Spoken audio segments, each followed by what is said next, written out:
Welcome to Access Zen with Gregory Foster. Our program will help you set a more perfect balance between your inner world and the outside world. And now, here's your host, Gregory Foster.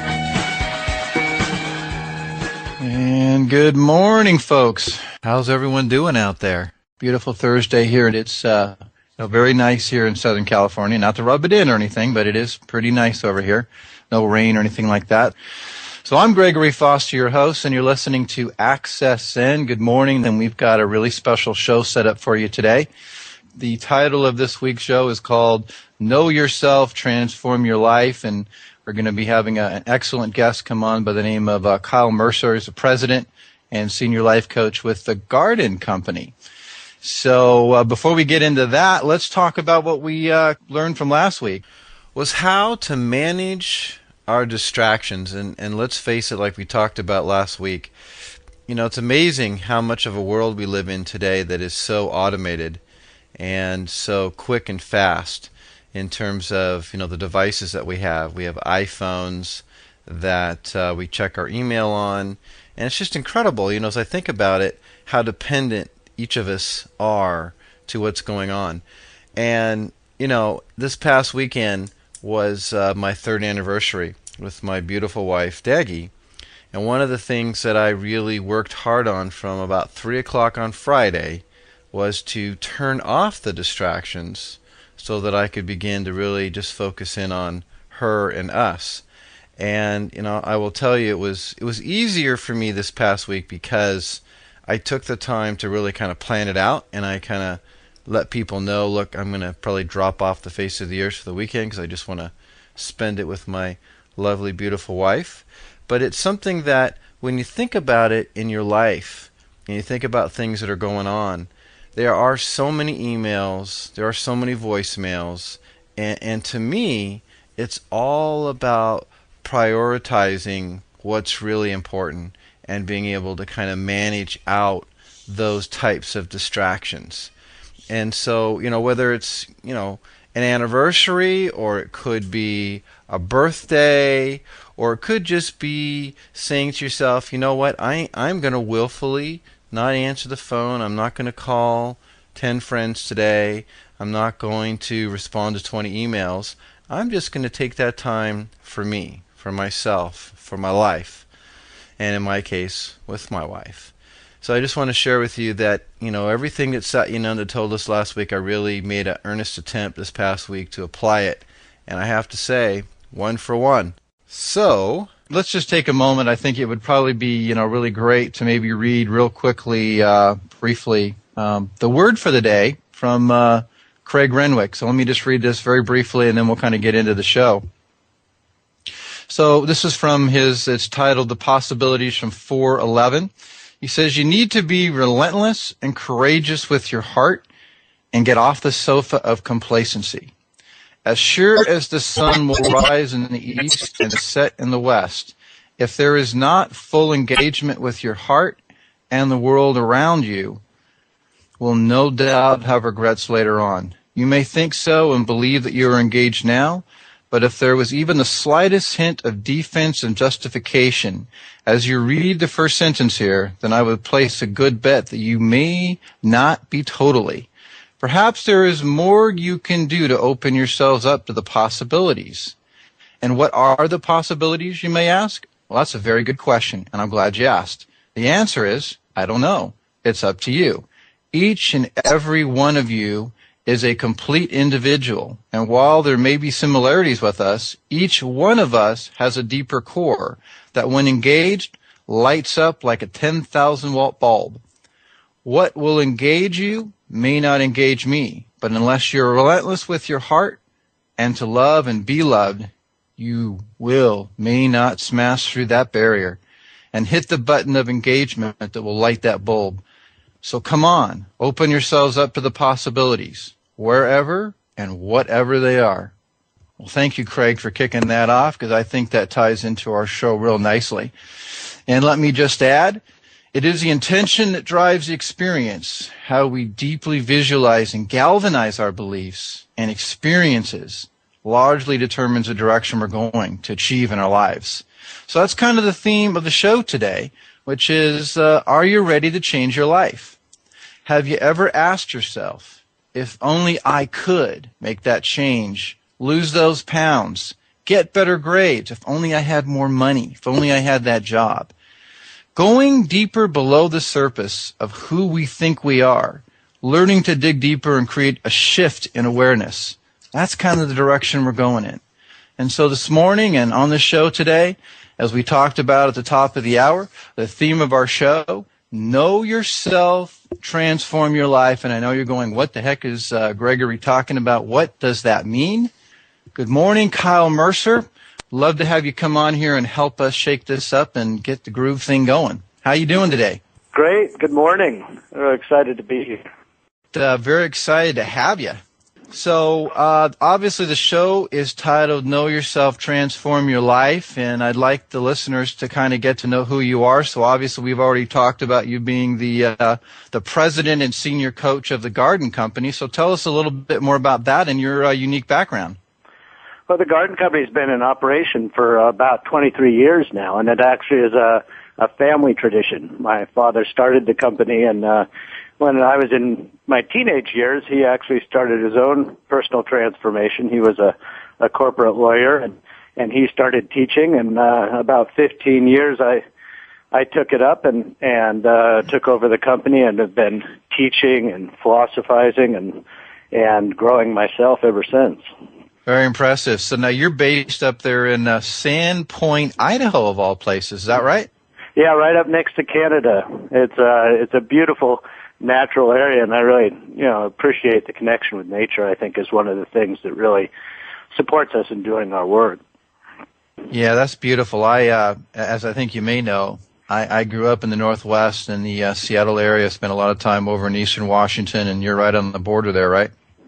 Yeah, right up in the very top of the Panhandle. We've got a lake and a ski area here. It's just really beautiful. I'm looking at eagles out my window right now. Oh, nice. Well, guess why I spent so much time over in Eastern Washington? It's another beautiful place. It's also probably maybe one of the same reasons I'm down here in sunny California. Yeah, I come down there from time to time. And it's interesting. You asked me about my work, and I think that in childhood and during our developmental times, either consciously or subconsciously, we kind of get a sense of what the meaning and purpose of life is, and sometimes we don't always get to choose that. I just naturally came to, from my family and my background, that the meaning of life was my own personal growth and transformation. And so I've been on that path all my life. And it hasn't always been easy, of course. The path of transformation, puts us into situations and challenges that make us, challenge our fears, challenge our beliefs, all those things. And so I've always been very interested in that. And, it's an interesting thing to look at in yourself to say, what is the meaning or purpose of life that I've picked up maybe from my childhood? Maybe I have or haven't chosen. For some people, it could be money or success. It could be helping others. It could be family. And there's nothing right or wrong with any of them. But part of transforming is giving ourselves the freedom to choose maybe what our underlying belief or the purpose or meaning of life is about for us.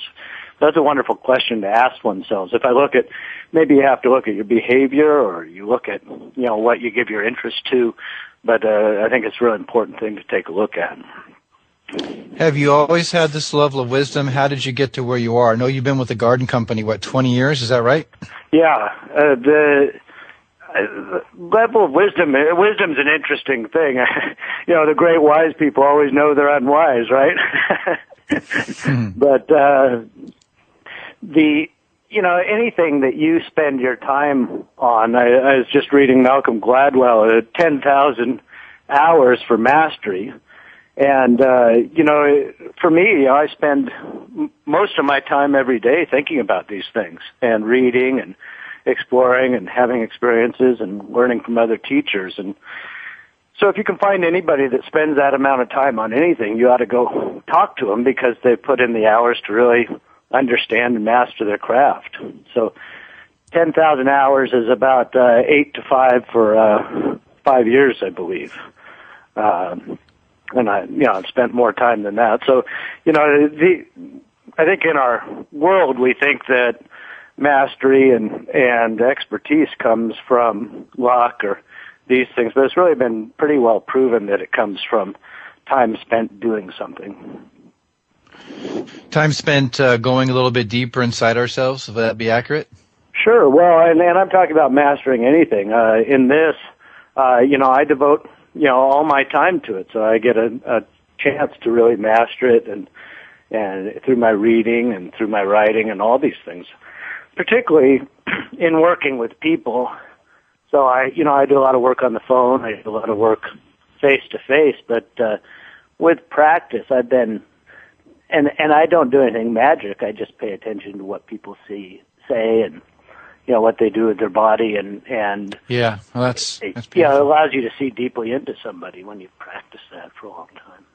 That's sensational. So we have a lot of students and young professionals listening to the show, and maybe they've watched athletes, in high school or college, and they've worked really hard at their perfecting their skills. And then maybe the folks listening to the show, they're working really hard, studying to get through school. What would your advice be to them to kind of start, maybe looking at themselves at a deeper level right now? Well, the way I see it is that most of our awareness is focused on our conscious lives. And when I talk to people about carrying issues or carrying emotional pain from the past or beliefs, is they don't show up in our conscious mind. They don't go, oh, that hurts because back then that happened. Is what happens is emotion comes up, or resistance, or fear, anger. I mean, these things come into our lives. And, maybe I don't want to do my homework. Maybe somebody hurts my feelings. Well, from my philosophy is anything that's coming into my conscious as emotional pain or persistent negative emotions that are coming up can be looked into if you follow the thread down into our past and our unconscious.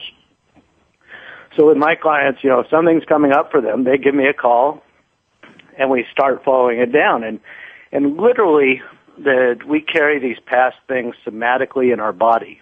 And so somatically means of the body, we literally physically feel them. And so literally you can go into where you feel it in your body, get really present with the sensation and feeling in your body, and then ask that sensation, not from your head, but just through your awareness, what's the emotion associated with it, and really get the somatic feeling, the essence of that.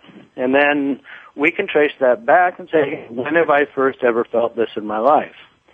And the reason why that's powerful is we actually have let go of 95% of all the bad stuff that's ever happened to us, all the emotional pain, all that stuff. It's part of who we are to let go. But we've forgotten that we can actually do it with intent. So as children, particularly young children, the first 6 years we're in essentially a hypnagogic state. We're in a hypnotic trance, and everything is on that level, remembered by the whole body. And if we can identify when we first felt that feeling, so this was when my parents divorced, or this is when I was first rejected, or,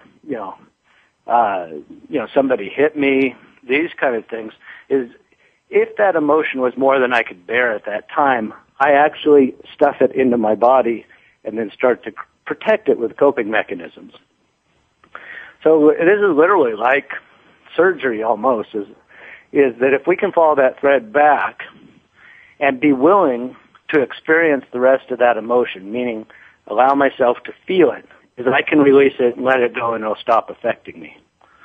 The problem is, and the reason why we run into this, is when we've coped with it, our coping mechanisms start to create patterns in our life that don't work for us. So behind every pattern that's not working for us is some coped with pain. And if we release the pain, then we can start to transform the coping mechanism. So you can find this with any pattern that you don't like. They say, if you spend 35 days changing the pattern, it'll change.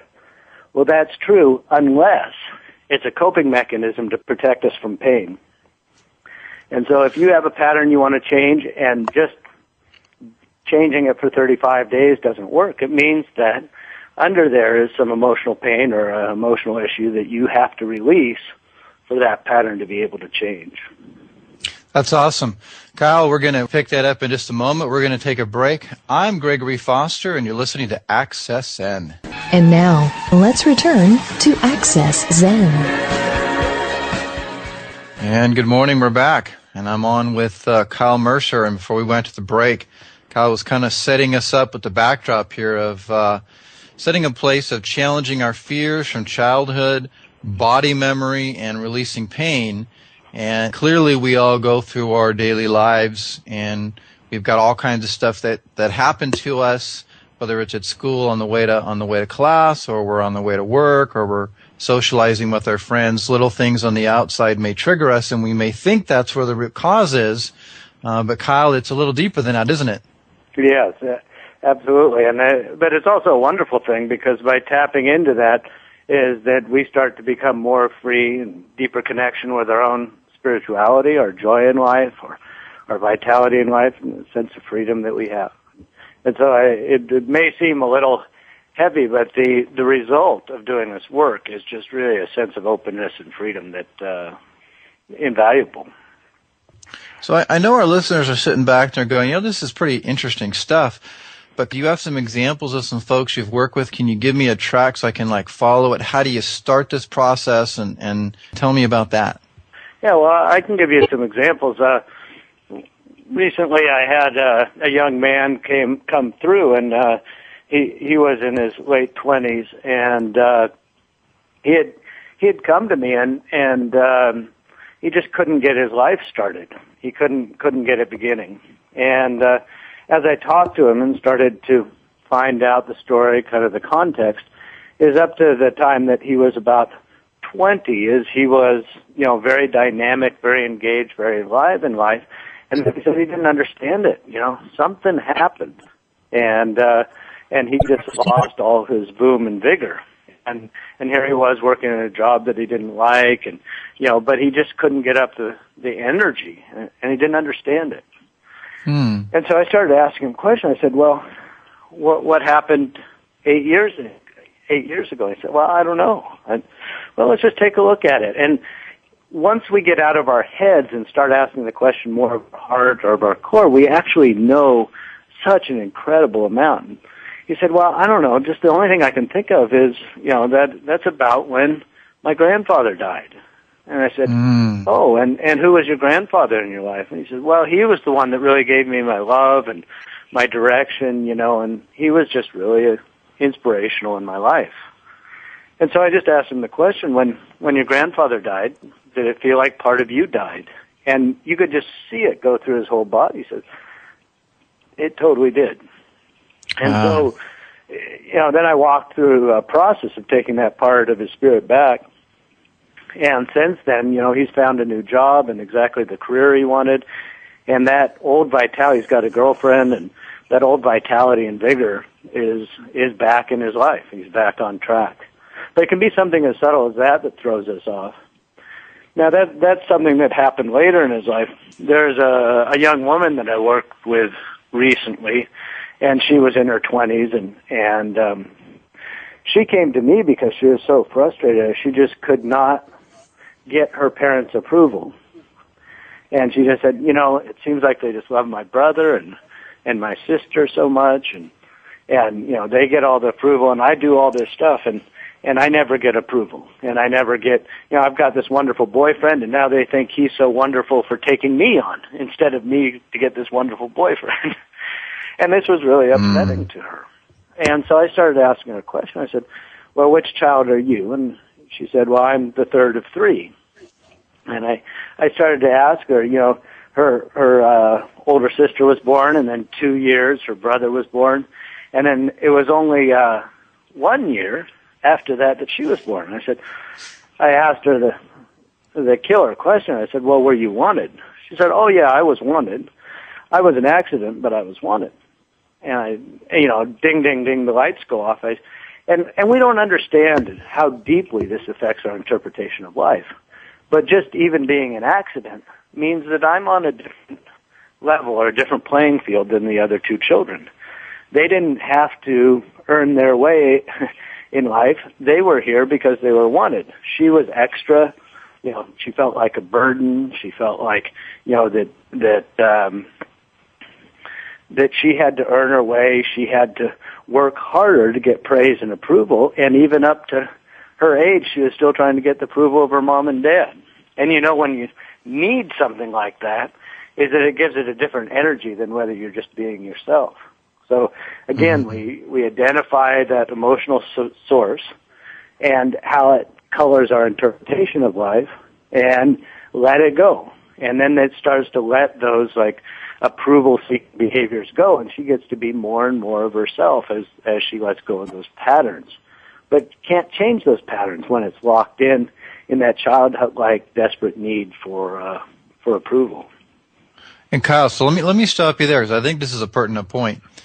So what I hear you saying basically is how we are kind of socialized in our environment from really early childhood. And these are kind of things almost at a subliminal level that we don't really pay attention to from an organizational perspective, but that deeply affect us, right? Absolutely, and totally on a subliminal level. We only are aware of our conscious thoughts and dialogue that go on in our head, and we don't realize these deep connections. And every single person listening to this has these kind of things that are operating in their life. So it's perfectly normal. Subliminal things. Perfectly normal to have the subliminal things happening, and it's okay to not necessarily be aware of it, that's kind of our process here, right? Yeah, you can't grow up without it. And this is one of the great losses of our culture. If you look back at more traditional cultures, almost every culture had a rite of passage. And in that rite of passage, it's called liminal space, in that ceremonial space, that liminal transformational space, as a child going into adulthood, you would erase your whole past and become a new person. And that's almost every culture on the planet had that.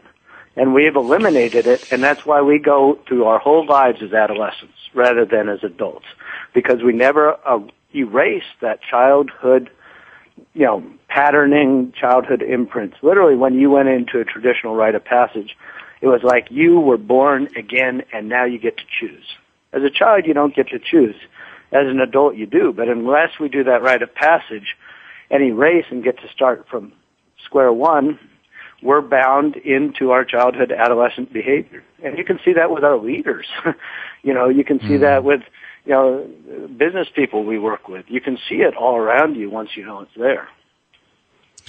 Yeah, that really resonates. I definitely would agree with you that before I did my deep work, as I progressed in my life and my career, those kind of adolescent kind of yearnings, they always kept popping through. Yeah. I didn't know why. And the concept of approval, I think that's a really remarkable one.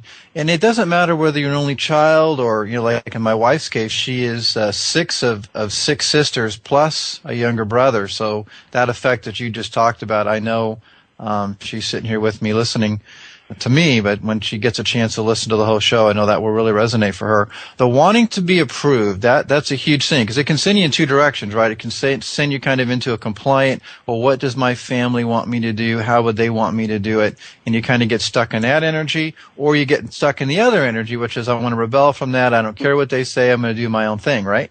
Yeah, and they're both traps, aren't they? Yeah, because you're not being your authentic self. You're not going with, well, put that aside. What's important to me? What do I value, right? That's absolutely it. And as long as we're doing it for approval, we don't even really necessarily feel like we're owning our success or owning our win. Yeah, we're not even at a level yet where we can even acknowledge that we have our own self, right? Yeah, no, that's it.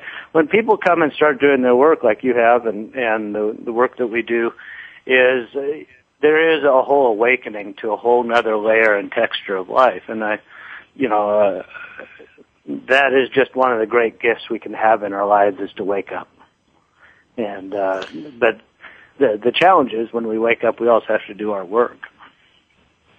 Yeah. I actually started working with the parents of some children that are young people, high school age, that are youth at risk, and they get sent to a year or two of boarding school where they are kind of forced to do their emotional work. And I was just out there at the school the other day, and I was thinking how lucky they were to have a year where they were forced to do their emotional work, because it's just an incredible benefit. And those of us that have a choice, it seems like a daunting and terrifying thing to do our emotional work, but there's just a huge benefit to committing a part of our life to cleaning up this stuff, so that we can really live with all the energy and engagement and and feel expressed into life.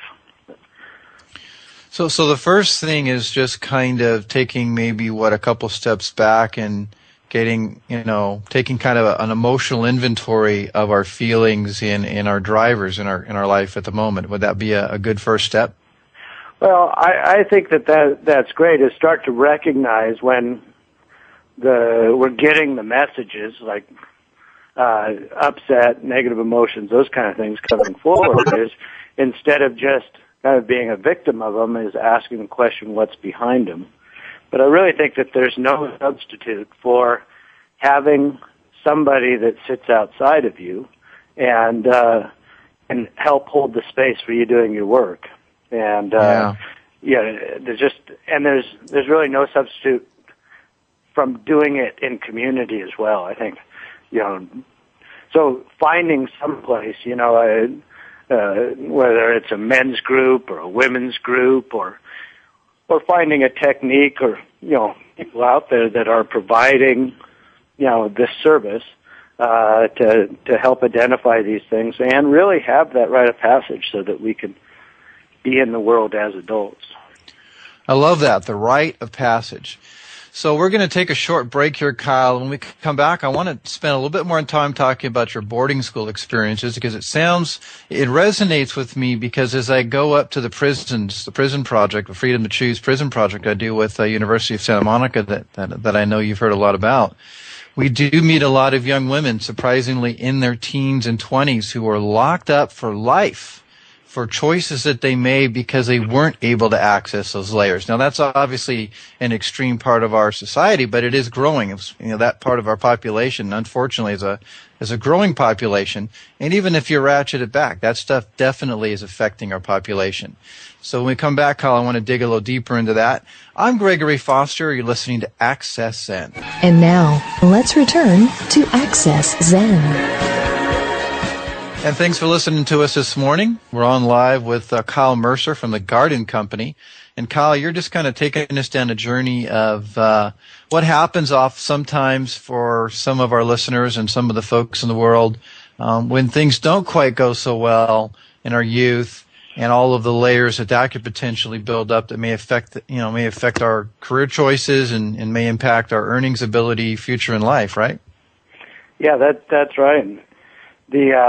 As children, it's really fascinating, is that we oftentimes did not get the kind of attention that we really needed. There are statistics out there that show 8 out of every 10 communications from a parent to a child is negative, meaning no or don't do this. And that almost all, for our modern kids, almost all of the communications and interactions have to do with directing our children. Go to the car, do your homework, eat your food, turn off the TV, clean your room, that it's all directed communication like orders. But what we really need as children is at least some time of attention that is non-directed, meaning that somebody is seeing and paying attention to us. And I picture the Ethiopian children, but we've all been starved for that kind of attention, just to be seen, to be heard for who we are. And when we're not done that, is we start to think that there's something wrong with us, or that who we are is unimportant or unvaluable. And really, my primary belief and interest in this work, in when I work with people is just to help them see how beautiful and wonderful they are. And we're blinded to it because we just didn't get shown it most of the time in our lives. And to really just, to discover that and own how beautiful we each are, and when we do that, when we start to see it, we don't get egotistical. Egotistical is actually a defense for feeling insecure. We actually get more soft, we get more creative, we get more productive, and just, really love others more when we do that. Going to the heart, going in deeper. Yeah, that's beautiful.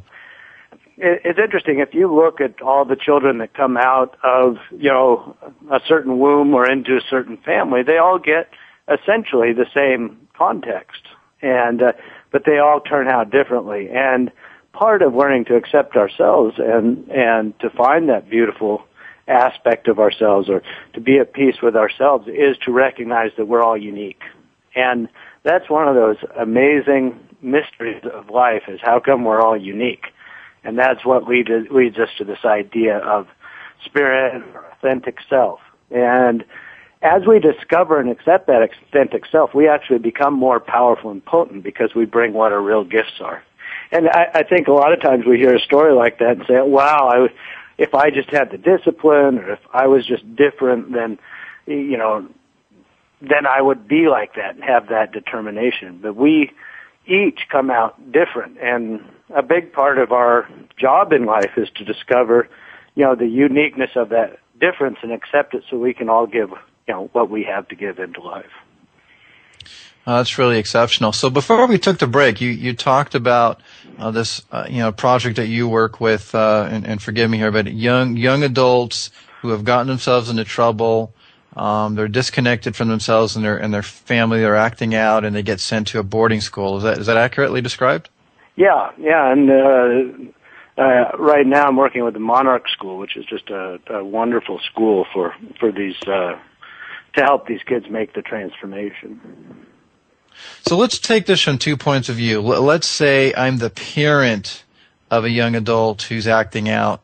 What are the warning signs that I might be aware of, and how can I, as a parent, get more engaged with my kids to help them find themselves naturally?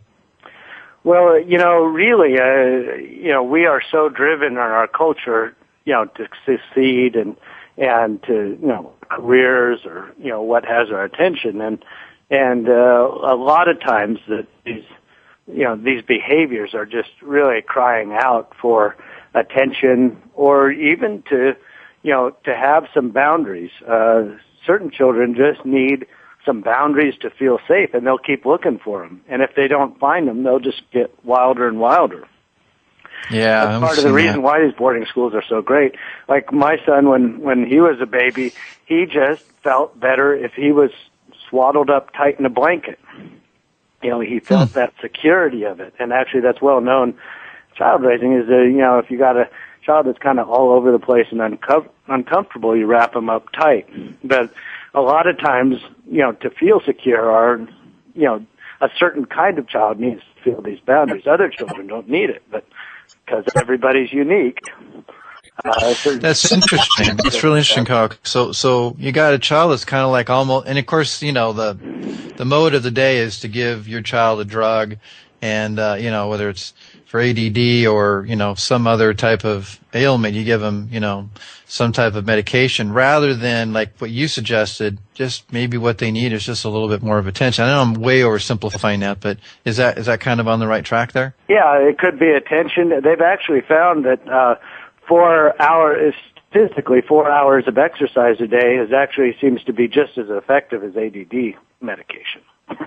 I totally believe that. Yeah, we need to give each kid's unique. We need to find out what it is they need, and we do that by giving attention. And then we all need to be life coaches. And for me, life coach, when I started in this business, life coaching was something that I don't know many other people were using that term as coach, but now it's become ubiquitous. And I'm really passionate that what a coach is there to do is to help somebody else find out their own truth. A teacher tells somebody a new truth, but a coach helps somebody find their own truth. And it really, all a coach from my perspective is being curious about somebody else and asking questions, not telling them things. And, I think we need to be that with our children, is really be interested in who they are and ask the questions. And it's amazing. People, when you get into that mode, people will tell you exactly what they need.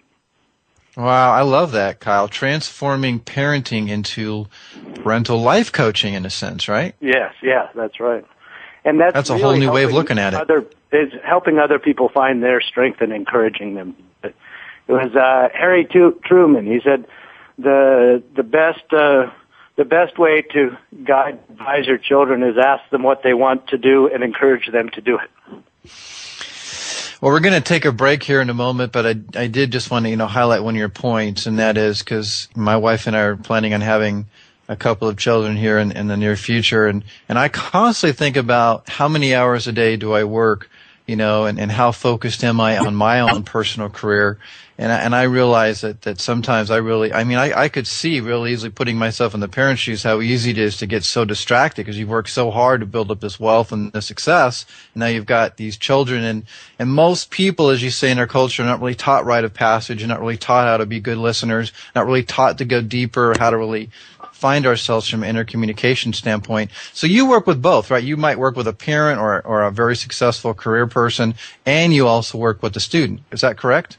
Yeah, in fact, we have I call it the Mountain Experience specifically for young adults, and I call it the Student Mountain. And then, but I've had people at my regular Mountain Experience from 11 to 80. Beautiful.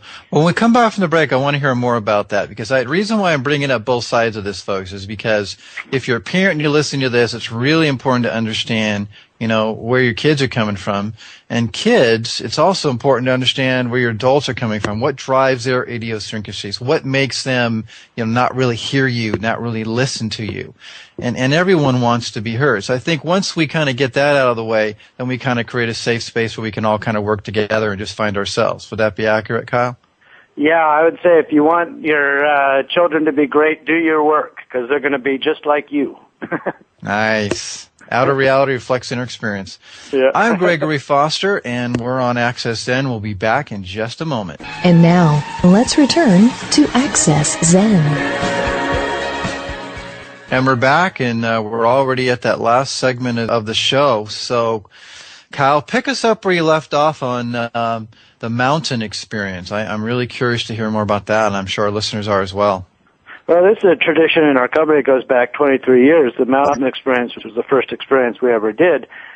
And we've been transforming it, for 23 years. Interestingly, and it is in a form of rite of passage in that we create a liminal space to let go of things. And the liminal space is that transformational space. So in 3.5 days is that we set up the context, and then we have an opportunity to let go and to do that work within community.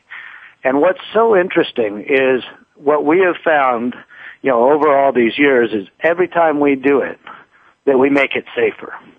And I think a lot of work in the past and a lot of things that we've been taught about how we grow is with criticism, even how we treat ourselves is criticism, put downs, embarrassing, challenging, all those ways of pushing somebody. And what I find is to every action there's an equal and opposite reaction, right? Reaction. So if we use power on ourselves or others, we get pushback. And so it does not, if you start challenging somebody to grow, they just push back and defend.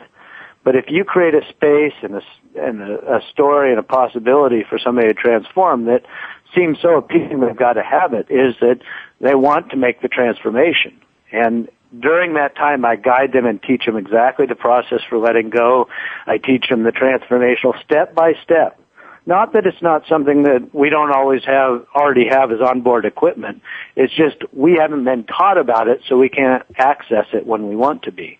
And, if you get taught that process for letting go, with some practice and doing it over and over again, you start, just like yoga or anything else, is that you start to have it accessible as a choice to you within your life, rather than being stuck in reaction. So we spend that 3.5 days doing I call it the freedom from work. When I studied with Reggie Ray, he had this concept, and he said, that's what I do. And he said, there's a stage in our growth when we're doing freedom from, and that's shedding all the emotional pain. I have another experience where we shed ego, where we change that, set that aside, and shed what I call our voids. So mind, body, and spirit, we need to clean out the vessel. That's all freedom from. But the purpose of that is so that we can get freedom to.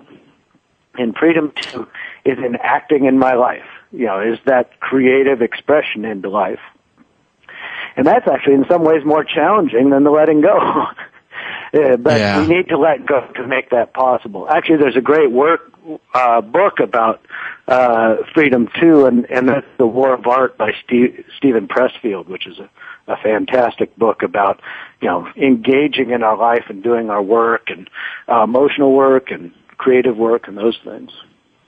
So the earlier we can get started, because I can tell you I was much later in my life before I just even became aware of this kind of work. The earlier we can get started, the better, right? Oh, you're so right. It's fun when we have, people there in their 50s and 60s, and then we have some teenagers all working together.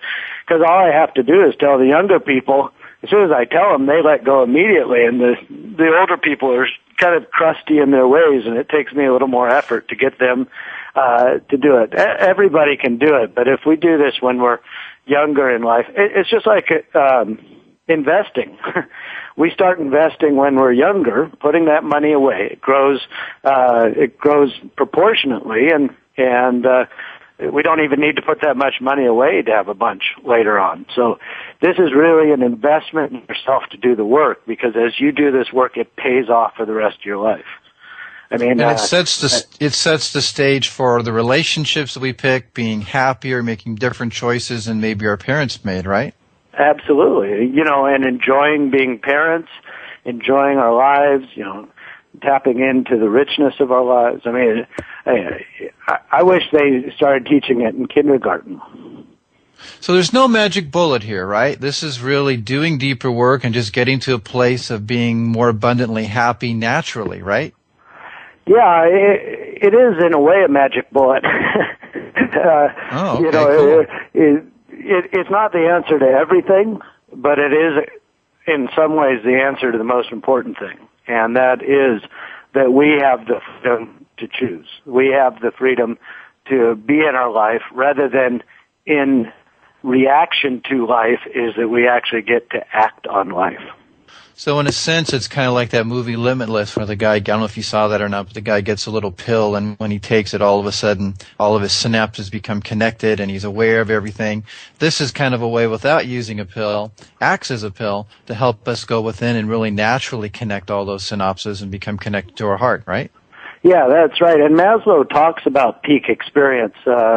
Abraham Maslow, the hierarchy of needs, he talked about having peak experience sets a new stage and a new possibility for how we live the rest of our lives. So, people come, to an experience like mine, and they have a peak experience, and then they go back and they say, well, I didn't hold that peak experience, but you always do. I mean, you hold that experience within you, and it creates a whole new possibility for you to move into. So, otherwise we're not aware of the limitation that's on us. And so I think it's really important to have these peak experiences that allow us to expand and create the possibilities for our lives. That's great. So, Kyle, we're just about out of time. So do me a favor. Paint us a realistic picture of what it looks like to actually experience this mountain experience. And then please tell us how we would sign up for it and also engage you as a coach as well. Oh, that's great. So the mountain experience is 3.5 days. And we create a sense of community and safety there that is just phenomenal. And we have people from all walks of life, CEOs and dentists, doctors, and young people and young professionals, and people from every walk of life within there. And it's a small group, and I teach literally these skills, and it's an opportunity to reflect inside. and I also work with people individually. The website is thegardencompany.com. That's all spelled out, thegardencompany.com. And that has all of our contact information. And in fact, I have somebody on staff that's a teacher that does consultations, and we'd be happy to spend an hour with anybody that'd just like to hear how it might impact them. We don't want anybody there that doesn't want to be there, so we just ask questions and are interested in what people would like to have in their lives. So I just extend that out to everybody just to give us a call and check it out for yourselves. Wonderful. Well, we're going to definitely need to have you back on the show. So again, they reach you at thegardencompany.com. That's right. It's really been a pleasure to be here. It's been a pleasure having you, and I really appreciate you talking to us about transforming our lives inside and out. So thank you so much. And next week, one of your great colleagues, Janice Lindgren, is going to be on, and she really kind of emphasizes relationship life coaching, the law of attraction. And that show is called Building a Beautiful Relationship, long-term relationships that thrive in and out of the bedroom. I'm Gregory Foster. Thank you for listening to another week of Access Zen. Make it a wonderful week. Take care, everyone. Thank you again for being a part of Access Zen.